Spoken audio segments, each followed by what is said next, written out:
How to be less critical. Most of us don't like to think of ourselves as judgmental. It's not nice to think we're all judgmental. But not wanting to see our judgment only pushes it further from our awareness. For many of us, it becomes a blind spot. If you're interested in understanding how you might be judging others, here are some points to honestly look at. Do you often feel irritated, frustrated, or angry with others? Behind that annoyance or frustration is probably a judgment about them. Do you talk about others? Do you make comments behind their backs? Or maybe you only do it in your head. Do you feel like others are living their lives the wrong way? Do you often offer advice? Or do you wish people would change? Do you feel frustrated because it's obvious what they should do, but they don't do it? Do you put up walls so it's hard for people to connect with you, because you think they don't deserve it? Are you less loving or generous, because you think people don't deserve it? These aren't the only ways we are critical, but they might help you become more aware of your judgment. And you do have judgment. You're only human. So what can we do? Let's take a look. Compassion for our judgment first. It's important that as we become more aware of our judgment, we don't judge it too much. We simply acknowledge that we have it, because it's human behavior. And then notice any shame you might feel about being critical. When we look at this honestly, shame might arise, and that's okay. Let it come up, but don't feed it with more thoughts about how bad you are. Have compassion for the part of you that feels ashamed of being critical. This is a process of accepting a part of ourselves that we usually judge. Shifts in perspective. Accepting this part of ourselves that we judge will help us accept the parts of others that we judge as well.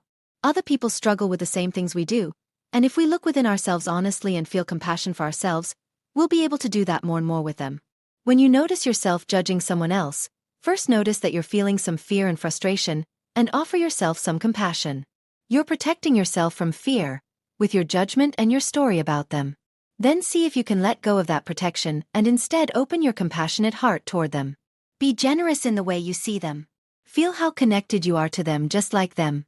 When we break down these barriers between ourselves and others, we begin to feel more connected to others, less separate, more open-hearted. This is transformative and wonderful. With love, Leo Babauta Zen Habits, White Celestial Beings. Claiming unity. Greetings. Greetings. We are the White Celestial Beings. We come forward with our love and our cosmic vibrations. We present ourselves as many beings of white light, and yet we are one group of souls, one source and one consciousness. Today we wish to speak to you about claiming your unity.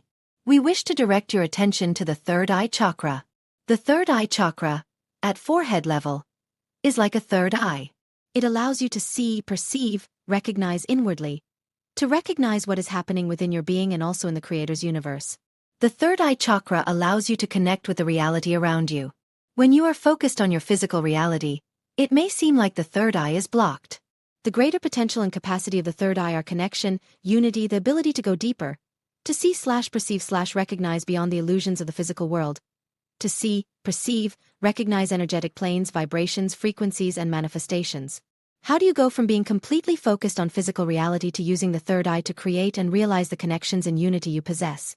When you focus on your third eye chakra and breathe in love, you can imagine a pink light, breathing that love in and out through your third eye chakra. You can move the energy through the front of your third eye chakra to the back, and then, as you exhale, you can bring it forward again. Then, on your next inhale, move it inward, into your being. Then continue moving it from the front, into your being. Inhale through the front of your third eye chakra, exhale inward. Inhale from the front, exhale inward.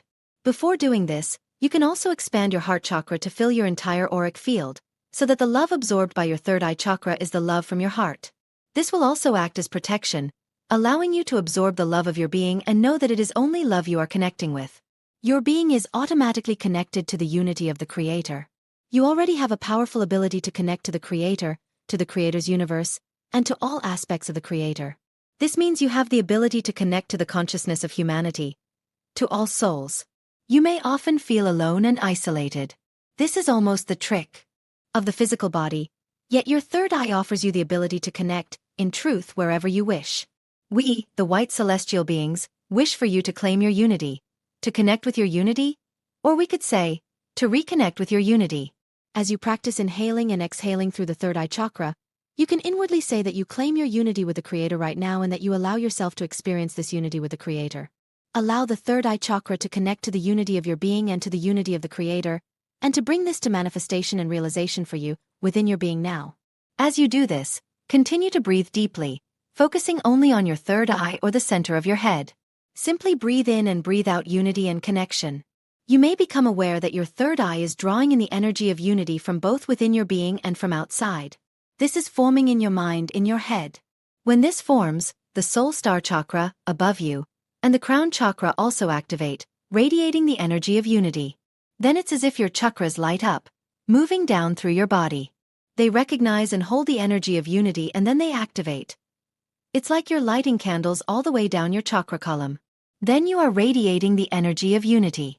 Unity is your deepest connection with the Creator and your deepest connection with yourself, as Creator or as an expression of the Creator. Allow yourself to acknowledge, to hold this light.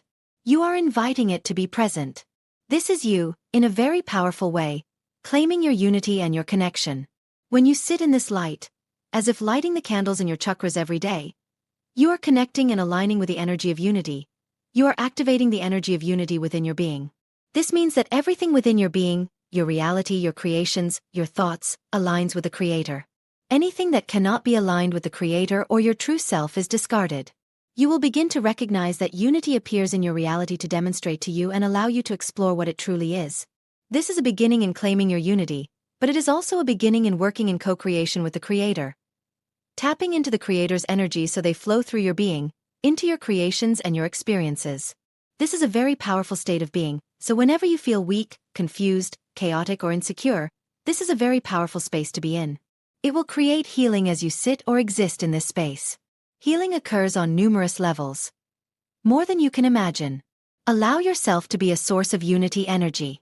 Claim your unity and let it operate throughout your being and your reality so you can recognize and confirm, in your mind, what unity really is and how it operates throughout your being, your reality, your universe.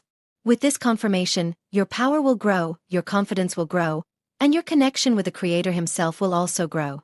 We encourage you to practice, to experiment, and to acknowledge. We are the white celestial beings. A word on Ascension: all souls before they incarnated this time on Earth, especially those after the last World War, met with their higher guides and were given a preview of this life on Earth. They were shown their negative karmic patterns. I'm not referring to the new children born after 2012, as they are new souls, and those with whom they had these negative patterns to dissolve all agreed to meet again in this life at predestined times. The only way to dissolve these patterns is through true forgiveness of self and others, and by letting go of all shame, guilt, and blame, both for oneself and for others. True forgiveness makes a clean slate.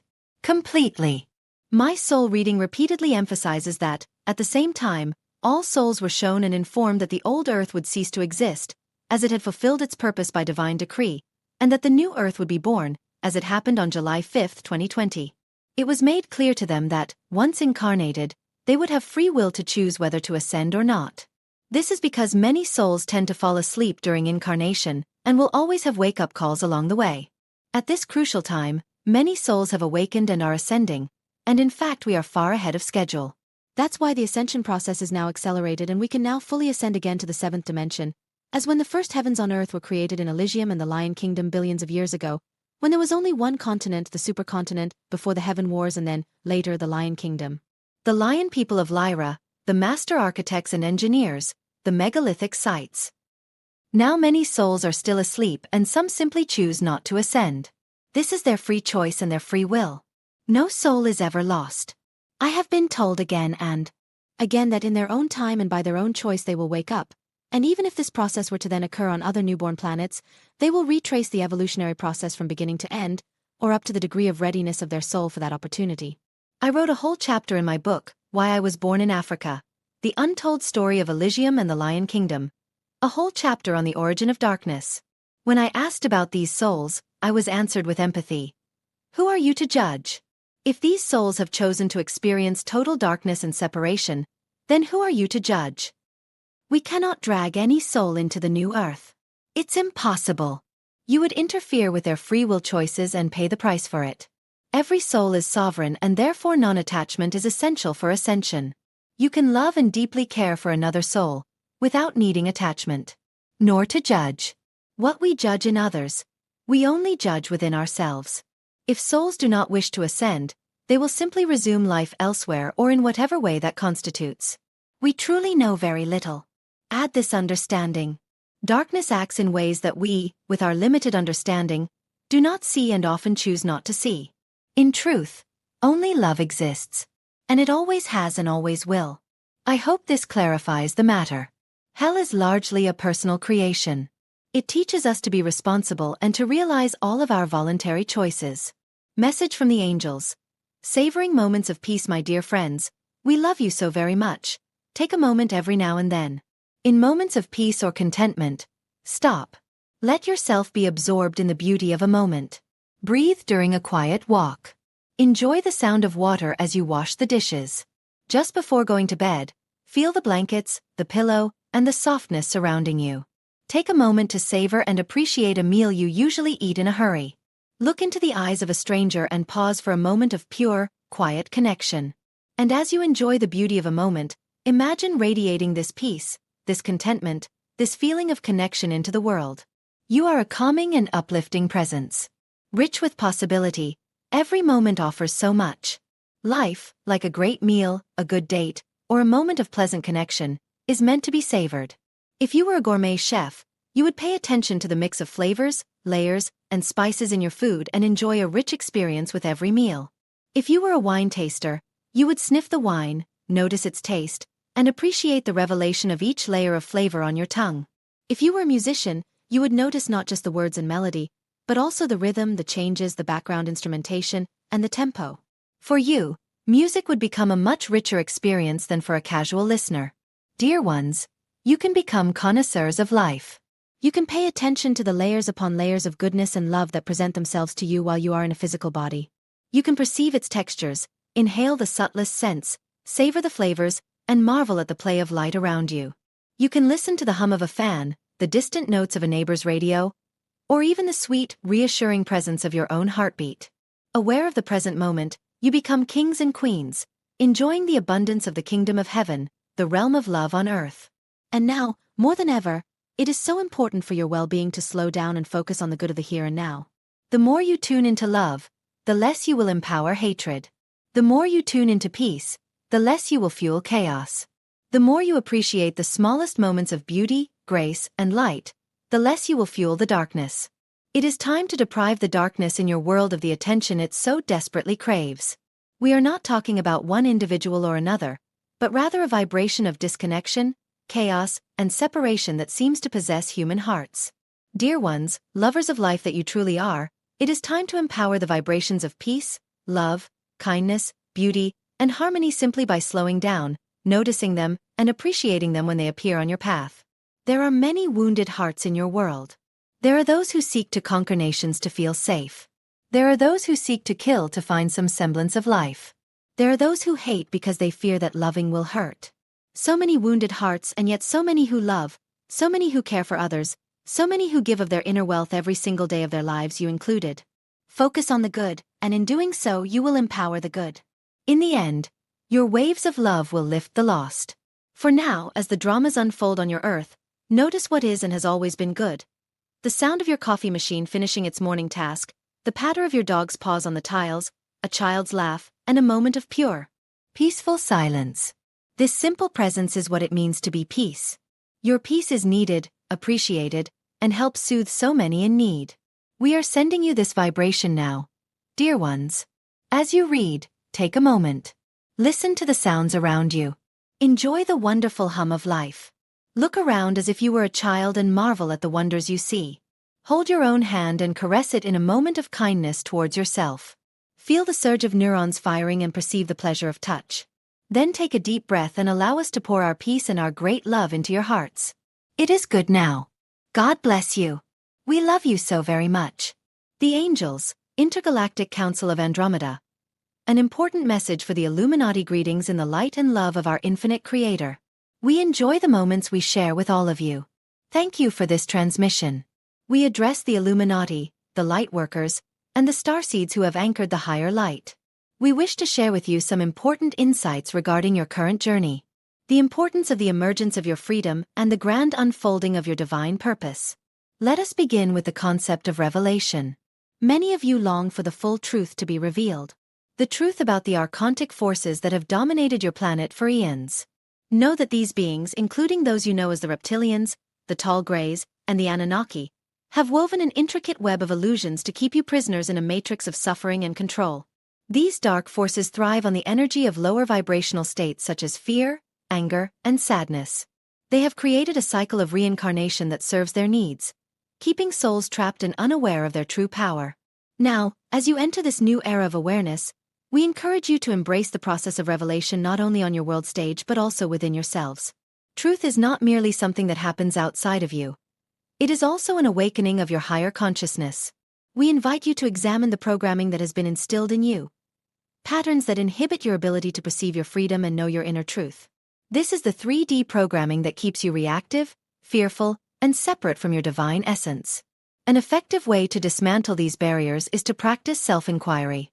Ask yourself, what beliefs have I carried with me that are not serving my highest vibration? These questions lead to activation, igniting the light of your higher self. Do not shy away from uncomfortable truths. Instead, embrace them. When you face and acknowledge the programming, you make space for healing and transformation. As the illusion crumbles and the vibrational frequency of your planet rises, you will discover that timelines are merging.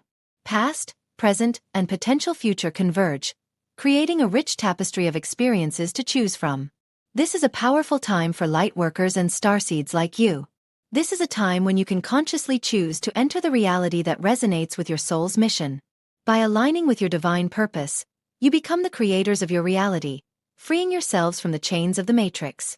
Take a moment to visualize your divine mission. What moves you? What ignites a fire within you? This fire is a beacon of your higher consciousness, leading you back to yourself and away from the manipulative influence of the archons. Dedicate yourself to activities that elevate your spirit. Surround yourself with kindred souls, and do not be afraid to speak your truth. Authenticity is a powerful tool against oppression. The merging of timelines offers you the unique opportunity to access different aspects of your soul's journey. At times, this can feel overwhelming, as you may find yourself accessing memories or emotions from other lifetimes or paths. Allow this energy to flow through you without attachment. It is part of your integrative journey. Release what no longer resonates with your highest good and integrate the wisdom it carries. In pursuing individual and collective freedom, remember the power of collective consciousness. Every step you take towards reclaiming your sovereignty contributes to the broader awakening of humanity. You are a vital thread in this cosmic tapestry, and your light weaves a path for others to follow. As you navigate these changes, remember, you are not alone. There exists a vast support network from many intergalactic communities, all founded in light, supporting you in your evolution. Your connection with us, the Andromedans, and with your higher selves, is strongest when you are grounded in love and compassion. Dear souls, know that your journey is sacred. Embrace the changes occurring around you and within you. Each day presents an opportunity to detach from the old narratives the archons have created and to step into the boundless potential of your true self. Trust your inner guidance and remember that liberation is your birthright. We are with you and rejoice in the unfolding of your magnificent journey.